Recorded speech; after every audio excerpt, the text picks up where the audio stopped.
de, de ce mouvement de la société civile qui fait des efforts, hein, soit qu'il essaye de se mettre, de faire ce que je vais appeler le grand écart. Le grand écart en ce sens que j'ai beaucoup de respect pour ce qu'il dit, parce que il ne nie pas sa camerounité, hein, mais il dit qu'il y a un combat. Je voudrais respecter cela et partager avec lui la camerounité et la possibilité de trouver des solutions. Mais je ne suis pas d'accord avec un certain nombre de choses que j'ai entendues. Bien sûr, hein, j'ai un immense respect pour le président Fondi, que je connais personnellement, que j'ai rencontré plusieurs fois, deux fois d'ailleurs. Hein. Il m'a reçu à un déjeuner très intime à Omnisport là-bas. J'ai beaucoup de respect pour ce qu'il a fait en matière de lutte pour la démocratie. J'ai beaucoup de respect pour ce que chacun de nous peut dire ce soir ici, dans ce qui se passe.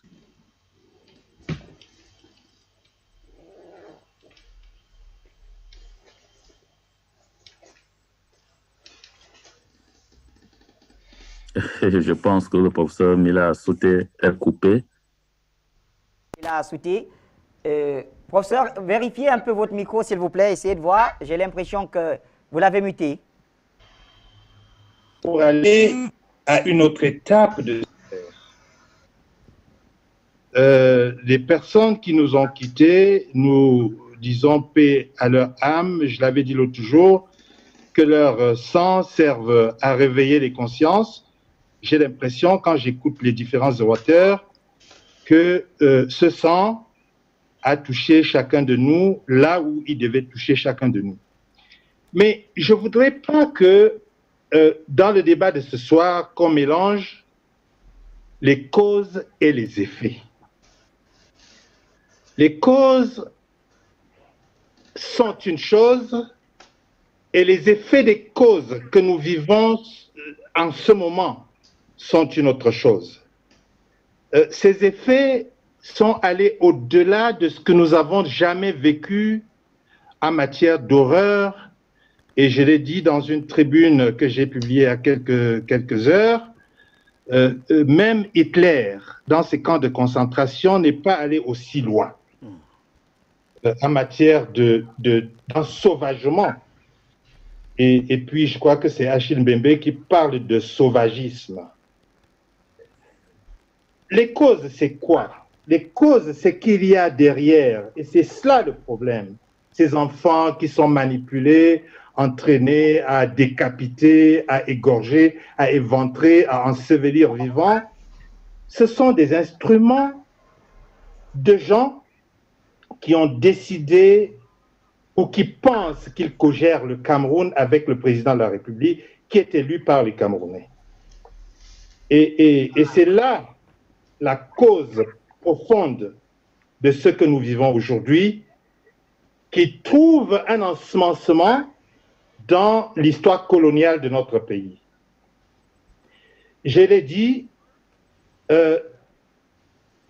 l'histoire coloniale de notre pays se poursuit et continue à faire des martyrs, parce que le référencement, c'est quoi? C'est je suis anglophone, je suis francophone, et je ne suis pas traité comme j'aurais dû l'être, ou j'ai une partie d'un héritage à revendiquer après 1960. Et ça se passe devant les gens qui ont créé cette situation et qui l'enveniment, et qui financent, qui hébergent les donneurs d'ordre. Et c'est ce que j'appelle les causes. Ces causes, il faut les traiter.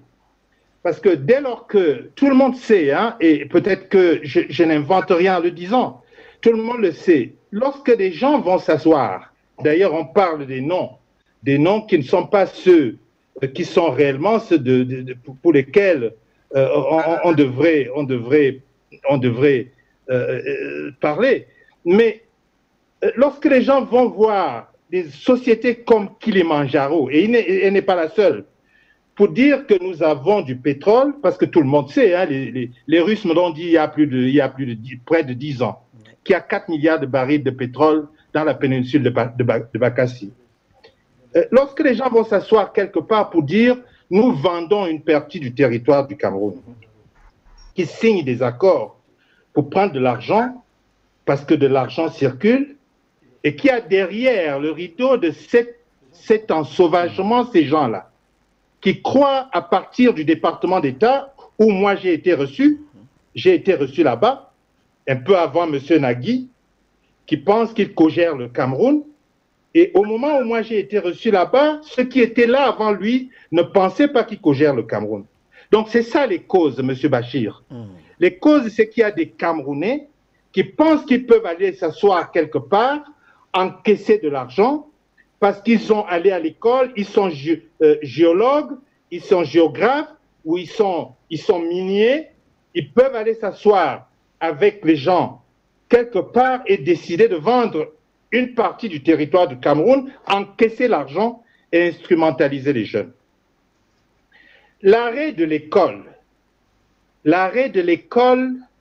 il y a 4 ans, je l'avais dit à certains de ces donneurs d'ordre, vous ne pouvez pas dire que vous êtes docteur et dire qu'on arrête l'école. L'arrêt de l'école fait partie des causes parce qu'il fallait créer des hommes capables de dépêcher les autres parce qu'ils n'ont aucune éducation. Et parce qu'en leur donnant un peu de pain, un peu d'argent, quand ils ont faim, ils vont découper les femmes et les enfants sans état d'âme. Ils vont les enterrer vivants sans état d'âme. Donc, nous pouvons discuter très longtemps. Nous pouvons chercher des dialogues partout. Nous pouvons nous asseoir 10 000 fois et parler de politique. Si on n'est pas allé vers les causes, dire à M. Nagui, Tibor, de laisser le Cameroun tranquille, dire à Kilimandjaro que le Cameroun n'est pas une marchandise à vendre, à dépecer et à vendre, dire à Mélan Lor, la France, que le Cameroun est un pays majeur.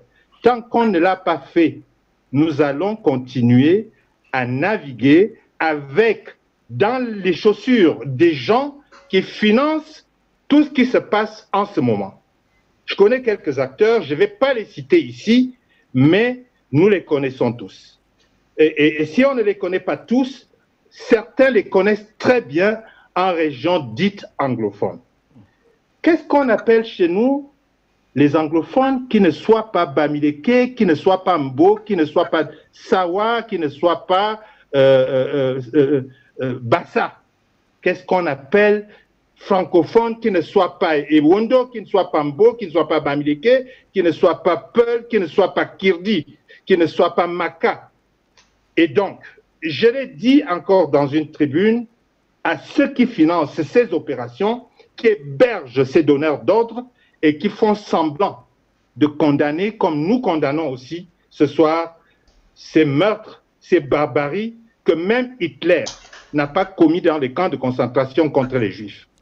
Ces gens-là, ils sont dans nos chancelleries, ces gens-là, ils croient que nous sommes encore des marchandises comme en 1400 à vendre dans le commerce triangulaire. Il faut le leur dire en ce moment avec les termes qu'il faut pour que le Cameroun se relève. Cela dit, ceux qui détruisent leurs compatriotes, qui les égorgent sans état d'âme, tout le monde sait que ces enfants reçoivent de l'argent. Ils reçoivent de l'argent qui passe par les ONG. Et ces ONG ne sont pas qu'au Cameroun.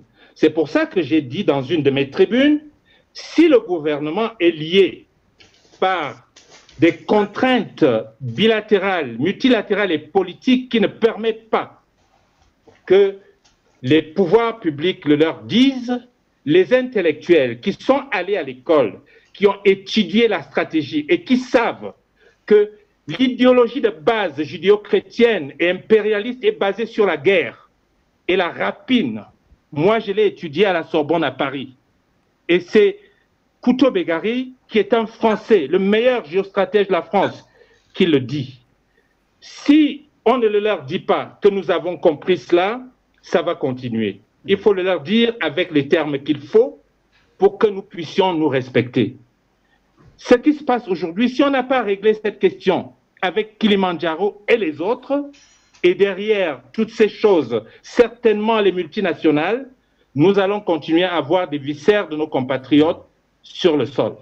C'est pour ça que j'insiste qu'il faut nettoyer la vermine.